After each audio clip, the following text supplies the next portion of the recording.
We're here to solve problems. We're here to figure it out. We're not here to score political points or point fingers at each other. We're here to do the work of the American people.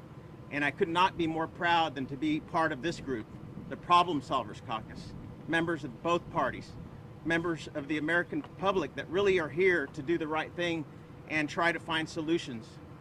As you know, and as you've heard me in the past, I've been advocating to move operations to the southern border of Mexico or the northern border of Guatemala, where we can have a humane first-class facility. This is just one idea of many. And we could do what we're doing here in a place where it would take the pressure off our border. We can treat migrants humanely and not force them to make this 2,000-mile trek that has only enriched cartels and put children and women in danger and extorted family members that live on this side of the border. We will continue working to do the job that we were hired to do and to do what's right for the American people. And I can't thank you enough for showing up. I want to pass this on to other members of Congress of this delegation, bipartisan delegation. Thank you so much. First, I'm going to turn it over to Brian Fitzpatrick, who's going to speak, and then we're going to give everyone a chance to introduce themselves so everyone knows who's up here. I'm going to bring Brian Fitzpatrick, who's the co-chair of the Problem Solvers Caucus, the Republican co-chair from Pennsylvania. Thanks, Josh. So for all of you who are not familiar with our caucus, 29 Democrats, 29 Republicans, 58 members who basically reject the Hatfield versus McCoy brand of politics that has resulted in gridlock on issues across the board, including this issue. And, you know, what all of us saw today, I mean, we keep politics out of this. We are about two things. We're about identifying problems and solving problems. So we're not going to be show horses. We're going to be workhorses. We're going to go behind the scenes. We're going to roll up our sleeves and do the work in a bipartisan fashion, respecting each other's opinions, learning from each other to figure out how we can best solve the situation we're facing right now. And that's what we're going to do. We don't, attack any political party at all. We care about fixing the problem, and that's what we're going to do. So I just want to thank all my colleagues here. Again, bipartisan delegation, that's the message we need to be sending, because this is not a Democrat or Republican issue. This is something everybody cares about, with certain American ideals very much at stake that we're going to make sure we accomplish. Thanks, Josh. Before I bring up Young Kim from California, I just want to make 2 points. Brian, I think, really highlighted, and Vicente, thank you so much for having us here. Very, very grateful to you. Thank you for being here. You provided us with an excellent overview. I think we all walk away knowing more, having better facts. And as Brian said, 29 Democrats, 29 Republicans, the Problem Solvers Caucus. Our goal is not to fight. We didn't have a single fight on this trip. We actually just put our heads together every single minute of it to find where we could come to a solution. And this is a problem that needs to be solved. It's not going away.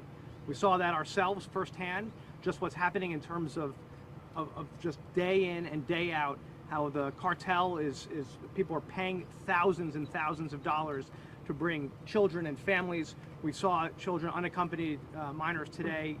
There was probably a 3-year-old hugging us and just with no parent, just was dropped off by the cartel here. We've got to help solve this problem, and that's what we're going to focus on as the caucus together, and that's what we're focused on, is finding an answer here. We got to give law enforcement, both local and border patrol, we got to give them help.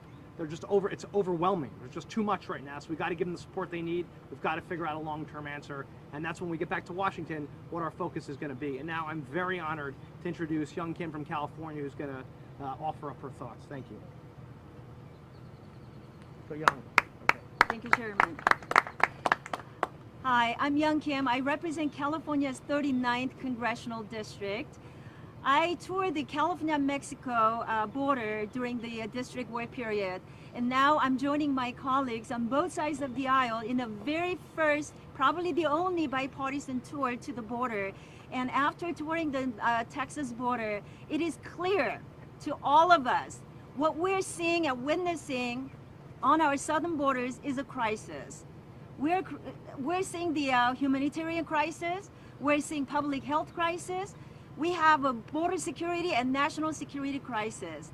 These have to be addressed in a bipartisan way to try to find a common ground solutions. That's why I'm so thrilled to join my colleagues here.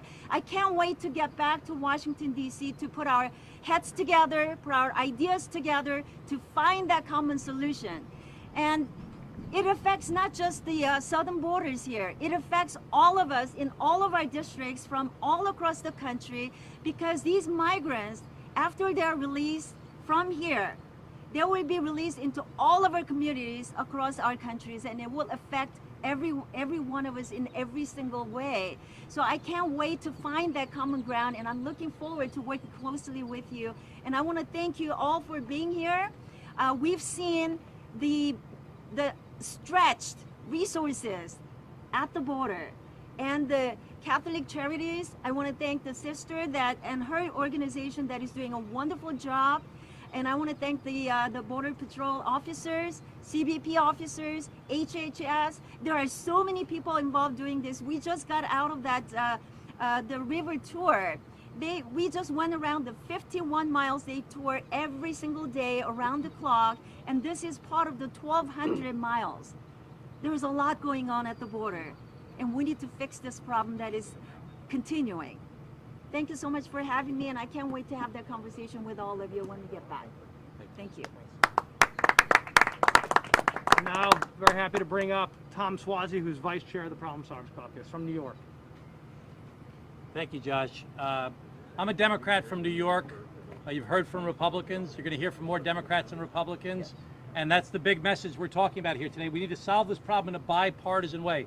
First, I want to thank Vicente for bringing us here and helping to organize. We got a really bird's eye view of everything going on down here. We're very, very grateful to him for setting it up. I think there's some big messages of what we saw today. Number one is that the local officials are doing a fantastic job. We talked to mayors, we talked to sheriffs, we talked to constables, we talked to local officials and their staffs about what they're doing. We talked to local not-for-profits, we talked to local business people. They're really dealing with this as best they possibly can at the local level, and we want to thank them. Second, we want to thank all of the law enforcement, from our federal officials who do such an amazing job dealing with this, to the state officials, to the local officials, all doing the very best they can in very difficult circumstances. Third is that we saw a lot of children and a lot of families and a lot of people being exploited by the cartels, as Josh mentioned, and the coyotes, and people that are making a lot of money off of this misery and trying to take advantage of the policies that have been in place. Young Kim talked about the crisis, okay? This has been going on for 30 years. I was the mayor of my hometown in 1994, and I was dealing with newcomers from Central and South America in 1994. Day workers gathering on the street corner from Central and South America.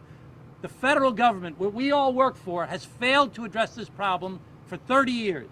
And what we've said is that we can't just rely upon our parties to do this. We have to get together as elected officials from across party lines to find common ground to try and find a solution to the problems that happen here. There's too much misery. There's too much unhappiness. There's too many people gaming the system and exploiting families, exploiting the government, and exploiting all of us to try and make a profit. So thank you again, Vicente, for getting us down here. And thanks to all my colleagues for the great work that they do. Excellent. Again, Democrats and Republicans here to solve a problem, as you're seeing. And so I'm going to bring up now Republican Dan Muser from Pennsylvania. Thanks so much, Dan. Thanks, Josh. Thanks all. Yeah, hey, this is my second trip here to the border with the Problem Solvers Caucus. It's terrific witnessing and hearing the reality of the situation on a bipartisan basis. We hear the same things. We come away very often with the same conclusions and the same commitments to do something about it, and I think we will. Today, we saw some sad situations. Some very young children, their moms, a dad was crying. And so you got to have compassion for this situation. On the same note, we hear from the CBP and the law enforcement that if we create an incentive, simply more will come, or easy access to our country. So we've got to come up with the right plan that first does what is required as a nation with borders, but also a nation that's very compassionate. So we need consistent communication. That's number one. That's why it's great having Republicans and Democrats here. So we're sending the right message. We also need cooperation from the Northern Triangle and Mexico. That needs to be accomplished. We need a commitment to lay out a plan and then together see it through. And we need Congress to act. This is a humanitarian crisis and it's time to act. And as we were just talking about before, if you're not part of the solution, you're part of the problem. We're going to be part of the solution at Problem Solvers Caucus. So thanks. Dan, talking about tough borders and living up to our values, and speaking of going a really long way to live up to our values, coming from Hawaii, Ed Case. Aloha first. I'm Ed Case. I represent Hawaii, a long, long way away from where we are here today in the Rio Grande Valley, a long way away from the border behind us. But my constituents believe, as do the vast majority of Americans, that number one, we want a good, solid, strong immigration system that will continue to advance our country, but that number two, this immigration system is broken, is in crisis, and needs to be fixed. And what we cannot afford when we are dealing with a big, huge, multifaceted crisis is to make it purely partisan baseball. This is, as we've said and heard many times, not a Republican, not a Democratic solution. It's a solution that needs to bring all Americans together. And we cannot afford to be in this situation any longer where immigration reform is basically whiplash back and forth between the two parties in Washington, D.C., or between whatever administration or majority comes in. So in many ways, we need to take this critical issue back for the American people and find those safe places to discuss hard problems and to find solutions. And that's why I'm here today. I'm so happy to be with my colleagues here today. This is very, very constructive from my perspective to really solve one of our biggest and most intractable problems. Mahalo. Good job.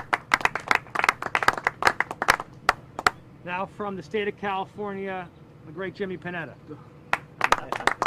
Excuse me, great city. Good afternoon, everyone. Jimmy Panetta from the Central Coast of California, representing California's 20th Congressional District. Thanks to all of you for being here, for highlighting this and highlighting our efforts in this, what I would call an evidence gathering mission.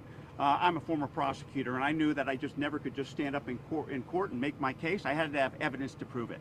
What we had today is gathering of evidence to make sure that we can go back to Washington, D.C. and put forth the right policy in order to solve this problem. I've been to the border. This is my 5th trip to the border now, and I've come away with the same conclusion each time. And it is that we need to have short-term solutions in dealing with the border, but long-term solutions, looking beyond the border, looking into the other countries, making sure that they play as well, that they help out as well. Look, I think you've heard all of us today, and obviously we all understand that we're not going to solve this overnight. We're not going to solve this in the next month, but you're seeing Democrats and Republicans here today willing to solve this. In my limited time in Congress, I got to tell you, immigration is the most politically complex and policy complicated issue that I have dealt with. But it takes efforts like this to actually come here, see what's going on, to go back to Washington, D.C. and work together. Look, I think what we saw today reminds us that yes, we are a nation of laws, we know that, but we're also a nation of immigrants, and therefore we are a nation of risk takers, people willing to take risks to come to this country. That's why it's up to us in Congress to take risks to solve this problem, and that's what we plan on doing. Thank you. Excellent. Good job, Jimmy. Thanks, Jimmy. And now to to close us out before we turn it over back to Vicente Gonzalez, coming from Pennsylvania, a former law enforcement prosecutor and somebody who served our military, also a great American, Connor Lamb. I think being from somewhere that's further from the border, before I came, I think like a lot of you, I was used to seeing in the news kind of a trade-off between compassion for the people that are coming and the terrible suffering that they've gone through, and enforcement of the law and strengthening of the border. And what struck me being here was every single law enforcement member that we got to talk to from I think 5 or 6 different agencies that took care of us, every single one of them was filled with compassion for these people and what they're going through. And they have told us a lot in these last couple of days about how smarter border security, stricter measures, stronger measures that come from the locals themselves, from the solutions that they come up with, are actually compassionate toward many of the people that are coming here, because it helps take away the incentive for the cartels to go and recruit them and bring them the entire 2,000 miles north to Mexico, which is not to say that the solution is easy, but I think it creates a space for Republicans and Democrats in Washington, D.C. to work together if we would just listen to the local people here a little bit more, and that's one of the things we're going to try to accomplish when we get back. Thank you. I'm going to turn it back to Vicente, but I want to make one point that today we were with the customs officers at one of the facilities, taking us, law enforcement is working incredibly hard. They turned to us and said, you have to understand that we wouldn't have vaccines, we wouldn't have these resources, we wouldn't be able to do what we're doing every day if it wasn't for the congressman here, Vicente Gonzalez. They brought that up to us. I think that's just a testament to just the incredible leadership you've done in this area and you bring to your job every day. Thank you. Thanks again for having us. Thank you so much. And as I said, I couldn't be more proud than to be here with this bipartisan group. When I first came to the Congress and when I first elected, I promised South Texas that I would always work across the aisle and I would have friends on both sides and work together. And that's what I'm continuing to do for my district, and I will continue to do that. We have an issue here, a problem. You can label it whatever you want, but it's an American problem. It's not a Democratic or Republican problem. It doesn't belong to one administration or the other. It's an American issue where we need to come together to solve it. We need to make tough decisions. Sometimes we have to take tough votes, but great things are done when you make tough decisions to get them done. And they may be politically risky at times, but we have to do what's right for our districts and for the American people. And I want to thank you all for being here, and thank you for coming and meeting with us. En español, le quiero dar las gracias a todos por estar aquí.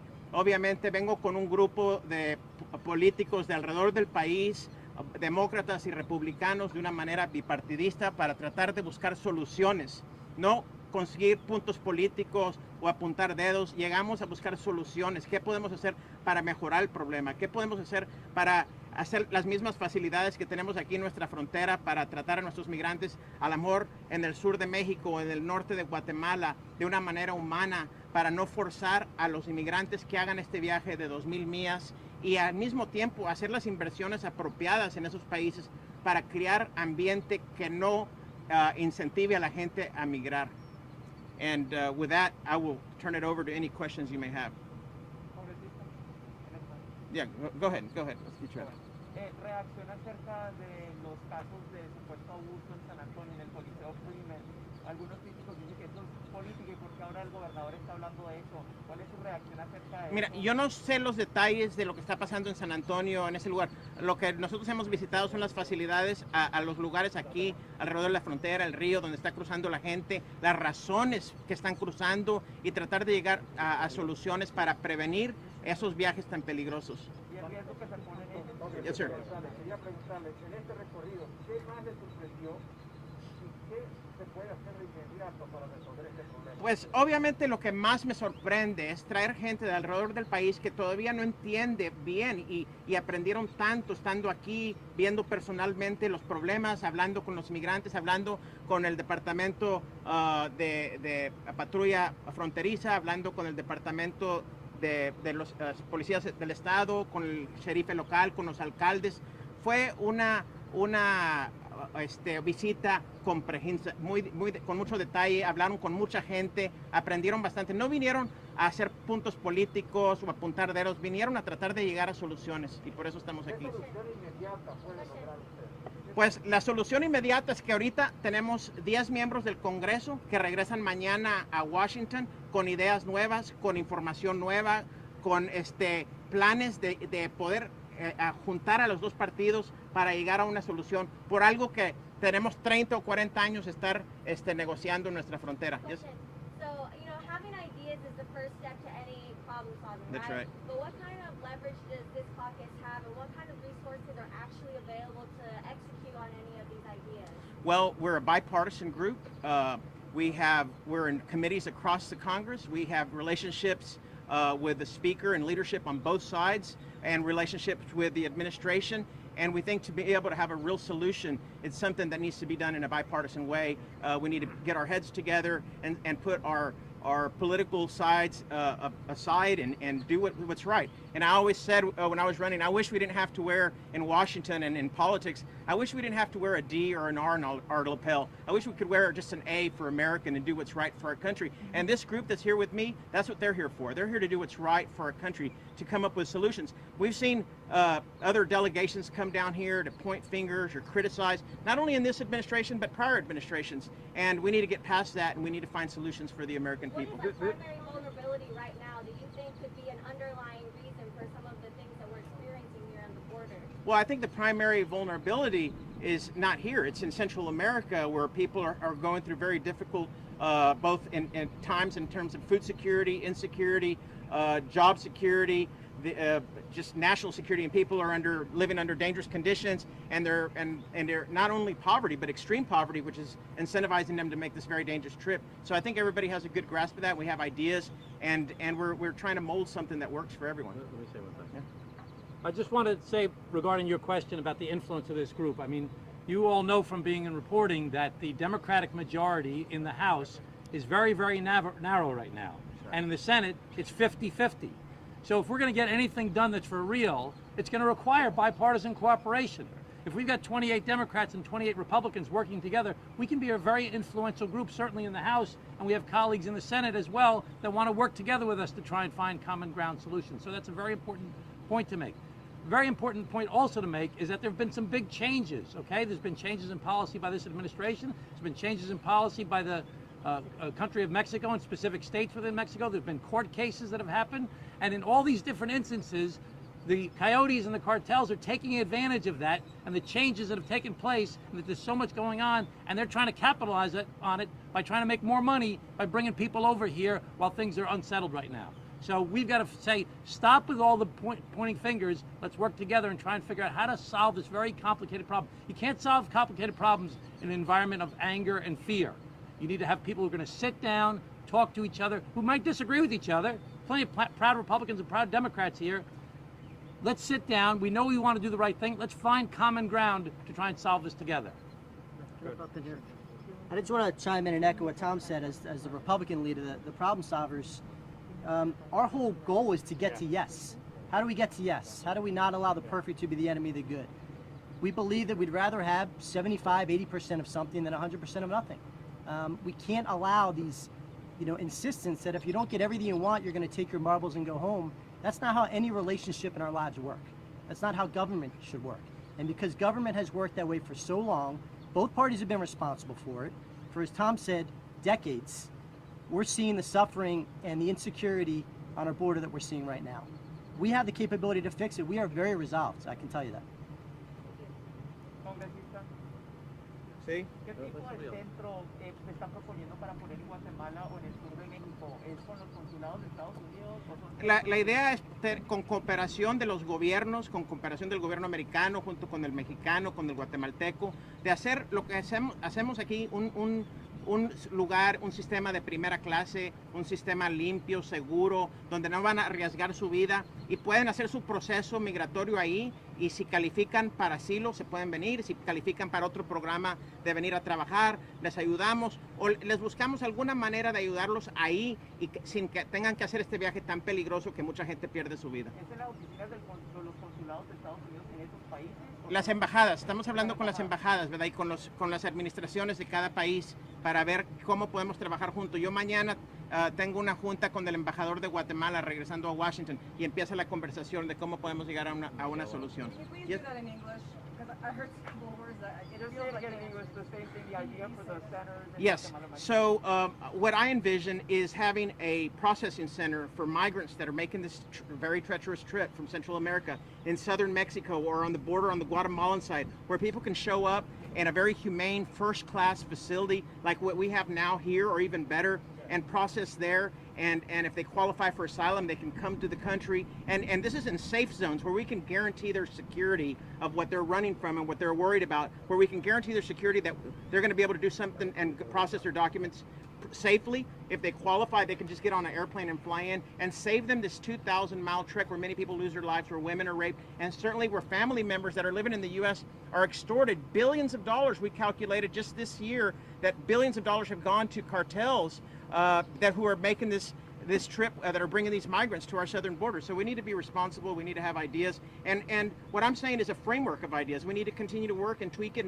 and do what's right and what's best, and certainly what's in the best interest of those children. Yes, ma'am. Everyone has mentioned that this is not a political issue, that this shouldn't be a political issue, but when you get back to Washington, I'm wondering, what do you see as a starting point to try to get some policy? I'm sorry, what was it, love? Starting point. Well, our starting point is what we've discussed today, and the ideas that we have, and sit down with leadership. And everybody knows that we have a problem, regardless of how people want to label it. I know that there's debates on labels. I'm not going to get in the debates of labels. I want to get in the debates of how we're going to fix the problem in my district, on our southern border, that's impacting our country, that's impacting our friends and neighbors south of us, and certainly all these people that are making this trip. I was just going to add that our whole process as a caucus is based on bipartisan governing, and Swazi talked about this a second ago, and so did Brian. Right? We sit together, we work together in working groups and task forces. We have an immigration task force that literally spends time every single week working on these issues and looking for a way forward. There's been outreach from the administration, which obviously is interested in addressing this issue. Our leaderships on both sides are interested in addressing this issue, but really it's members of Congress coming together. Tom made this point. We have a 3-seat majority in the House of Representatives right now. That's it on the Democratic side. The Senate is 50-50. The only way we're going to solve any tough problem, I don't care what it's about, is if we sit down and talk to one another and say, let's put country ahead of party and let's get this done. This is an issue that's evaded, right, and eluded many administrations. We are committed, and I think what I heard from everybody today as we went through this and yesterday is we have to solve this problem. You can't just punt and hope that it'll get better. And that's when we're going to double down on getting it done and sitting with our colleagues on both sides. So, Brian? Can I ask a follow-up, like, what sets you apart from the other administrations? I mean, you guys talk about, the 30-year problem. What gives you the confidence that 2021, you're going to finally get it done after 30 years of no success? Well, the Problem Solvers has never been as large and as strong as it is now. And that's what it's going to take. So to be specific, somebody asked a question over here.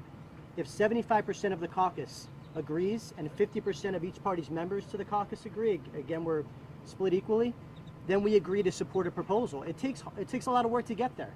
You don't get there on the first crack, especially not on something like immigration. But it's a question, are we willing to get back and do the hard work? Are we willing to come to the center and find which we agree on and move forward? There's going to be plenty we don't agree on. Leave that to the side of the road. We can come back to that another day. But what can we come together and unify on? And there's a lot we can. And that's what we got to advance. And back to just what's different, everybody's sick of politics. They're sick of politicians, they're sick of Washington, they want us to do this. And as Brian said, we're bigger than we've been before, we're more effective than we've been before, and on top of that, there's a very narrow majority in both houses. Those are all unique circumstances that come together that give us an opportunity to try and do something on common ground.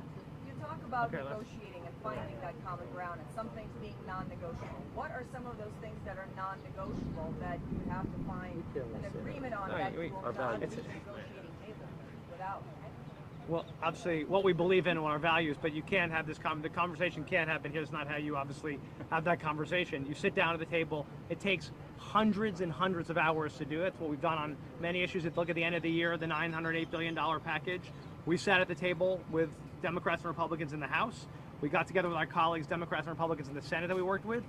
Hundreds, actually thousands of hours to come up with a solution to help battle COVID-19, and we did it by working together. You have to take the same approach to solving these problems, and we're committed to it. And that's what you heard Brian just say, right? We are committed to finding the places where we can agree, and that's what this is about. And I know there's a woman here, and then I know you want to get control of it. Thank you, Congressman, for having us. I wanted to ask you about a specific solution that you mentioned. Given right now when the floor is paced, there is some advocates that are arguing that current conditions in processing centers are not humane.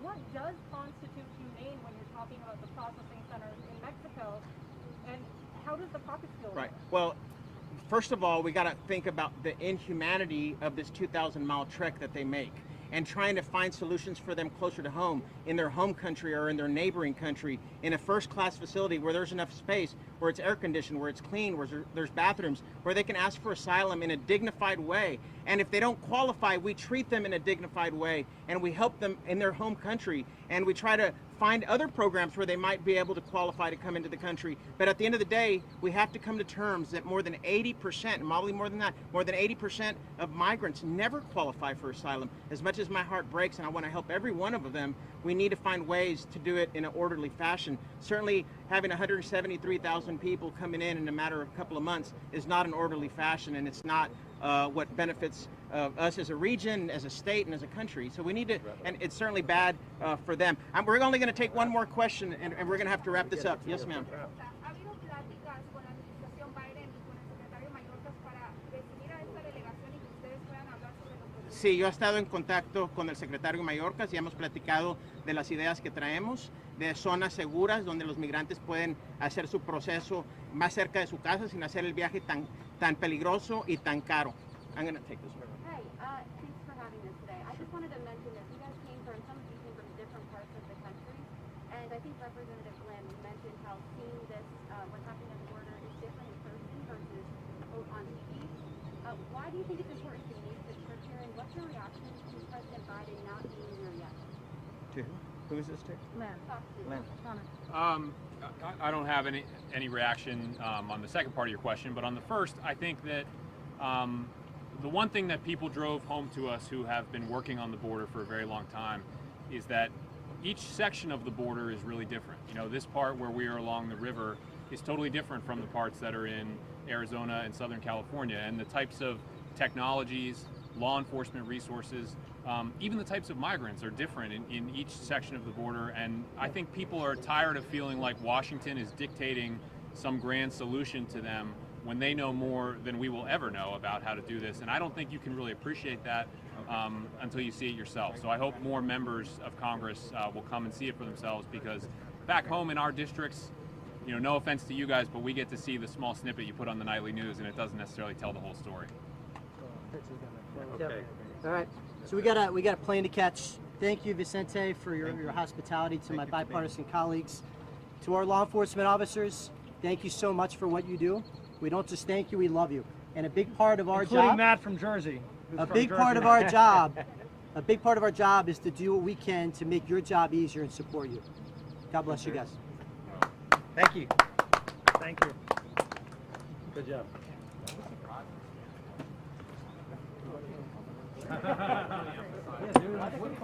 Why did you recruit the little guy?